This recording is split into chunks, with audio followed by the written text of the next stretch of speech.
In the heart of France's Loire Valley, where history breathes through stone and ivy, lies a chateau that defies time itself, Château de Villandry. This is not just a story of architecture or horticulture.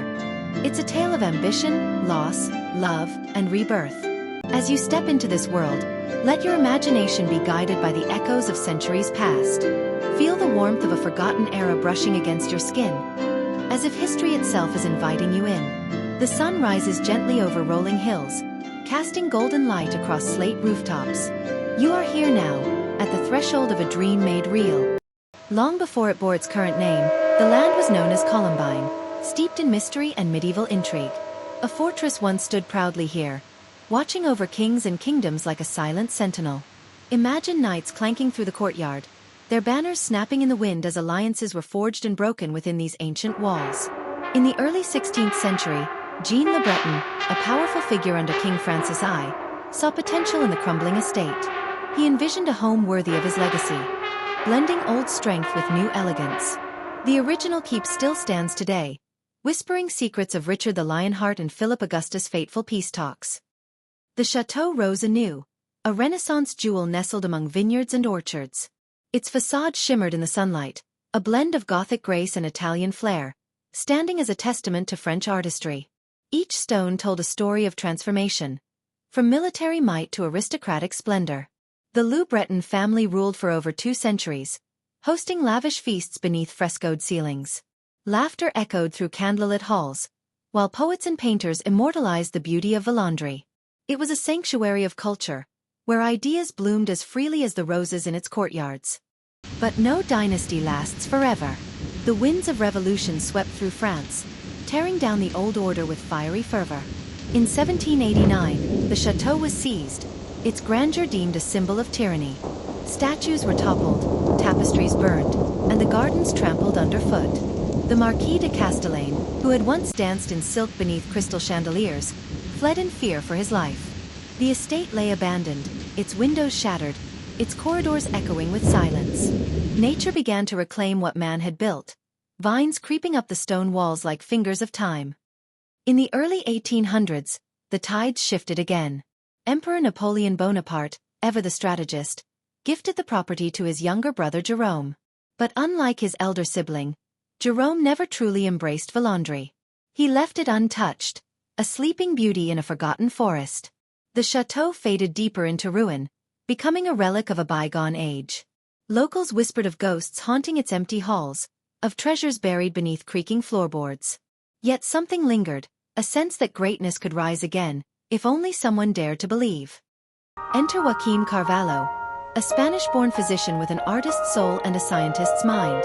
In 1906, he and his American heiress wife, Anne Coleman, purchased the estate with dreams of restoring it to glory. Their love was as deep as the roots of the ancient trees surrounding the chateau. They poured every penny into rebuilding, brick by brick, garden by garden. What they lacked in modern tools, they made up for in passion and precision. Together, they would turn rubble into Renaissance magic.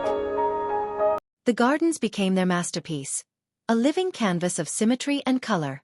They revived the lost art of Renaissance landscaping, shaping flower beds into intricate geometric designs bordered by low boxwood hedges. Each garden told a story, of water, of love, of utility. The water garden sparkled under the summer sun, its cascading pools reflecting the sky like liquid mirrors. The ornamental flower garden burst into seasonal symphonies of pink, white, and gold. And the vegetable garden? A feast for both the eyes and the table, proving that beauty and function could coexist. And Coleman poured her heart, and her vast inheritance, into the restoration. She believed Villandry was more than a house. It was a dream woven into soil and stone. Her journals reveal sleepless nights spent sketching garden plans and endless debates with stubborn craftsmen. She walked the grounds daily, touching each petal, tasting each herb. To her, the chateau was a living poem, and she its most devoted reader. When she passed, her spirit seemed to remain, drifting through the lavender-scented air like a gentle breeze. In 1934, after decades of tireless work, Château de Villandry was declared a monument historique. The French government recognized its cultural significance, a beacon of architectural and horticultural excellence. It stood not only as a relic but as a living testament to human perseverance. The Carvallo family continued to care for it, passing down their devotion like heirlooms. Today, generations later, the chateau remains in their hands, a rare treasure preserved by love rather than law. By 2007, Villandry welcomed over 330,000 visitors annually, drawn by its timeless charm and breathtaking gardens. Children ran through the hedge mazes, lovers strolled hand in hand beneath flowering archways, and photographers captured perfection in every frame. It had become more than a destination. It was a shared memory for millions. Tourists marveled at how the past and present intertwined so seamlessly. The chateau whispered stories to all who entered, inviting them to dream alongside its creators. Yet, hidden behind a false wall in the east wing, lay a room untouched since the 18th century. Discovered during renovations in the 1980s, it contained letters, sketches, and a forgotten journal detailing secret meetings between spies and monarchs. Villandry had been more than a home. It had been a stage for espionage. This revelation changed everything. The chateau wasn't just beautiful, it was deeply entwined with European politics. The gardens, perhaps, were not only for pleasure but also for coded messages carried by birds and breezes. In 1999, disaster struck. A lightning bolt ignited a fire in the attic, threatening to consume the entire east wing. 4 hours, flames roared against the night sky, drawing locals and firefighters alike to the desperate battle. Would the Carvallo's legacy be reduced to ash? Miraculously, the gardens remained unscathed, and the core structure survived. It was a wake-up call, a reminder that even the strongest legacies need constant care. The chateau rose again, phoenix-like, stronger than before. The fire galvanized the world. Donations poured in from across Europe and beyond. Experts painstakingly restored the damaged rooms using original blueprints and historic photographs. Each beam replaced was a vow renewed, to preserve the past for future generations. Volunteers worked side by side with artisans, breathing life back into every corner. Villandry became a symbol not just of beauty, but of unity and hope. Today, Villandry isn't frozen in history. It lives, breathes, and evolves. Interactive exhibits allow children to plant herbs in the vegetable garden, while VR experiences transport visitors to royal banquets long past.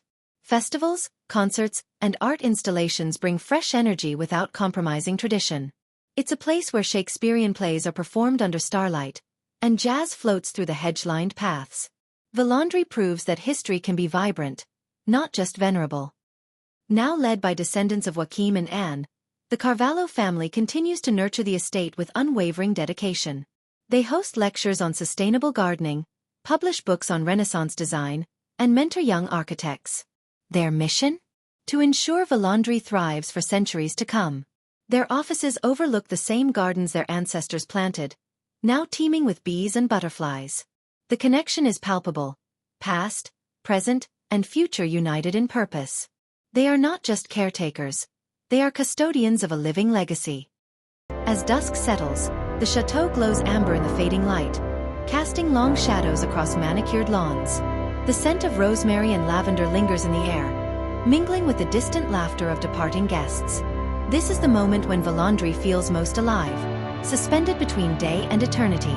Every window reflects a different story, of war, love, loss, and triumph. Even the stones seem to sigh with contentment, knowing their tale has been told well. And as the stars blink awake, Villandry sleeps peacefully, ready to welcome another dawn. Perhaps it's time you visited, to walk the labyrinthine gardens, run your fingers along cool stone walls, and imagine yourself dancing in the ballroom where nobles once twirled. Feel the pulse of centuries beneath your feet. Hear the whispers of those who came before. Let the chateau remind you that beauty endures, even after fire, revolution, and time itself. Your story, too, can become part of Villandry's. As you leave, the gates creak open one last time, and the chateau recedes into the horizon like a dream upon waking. You carry a piece of Villandry with you. Not in your pockets, but in your heart. It has changed you subtly and profoundly. You may forget the exact shade of the hydrangeas or the height of the towers, but you won't forget the feeling. That quiet awe, the sense of being part of something far greater than yourself. Villandry doesn't just welcome visitors. It transforms them. So why does Villandry endure? Because it reminds us that we are not alone in our longing for beauty, meaning, and connection. It shows us that even in chaos, there is always creation. Even in ruin, there is rebirth. Villandry teaches us to build, to heal, to hope. Its gardens teach patience. Its halls teach humility. And its people, the Carvallos, the restorers, the visitors, teach us that legacy is not about possession, but preservation. That to love something is to fight for it. And so, Château de Villandry continues, a living monument to the power of vision, love, and determination. Its gardens bloom anew each spring, its walls stand firm against the storms, and its legacy grows richer with every visitor. The story is not over. It is simply waiting for the next chapter. Whether you visit in person or in your dreams, Villandry will always be there. A beacon of beauty, a sanctuary of serenity, and a testament to the enduring magic of human creativity. Come back soon, and bring your heart with you.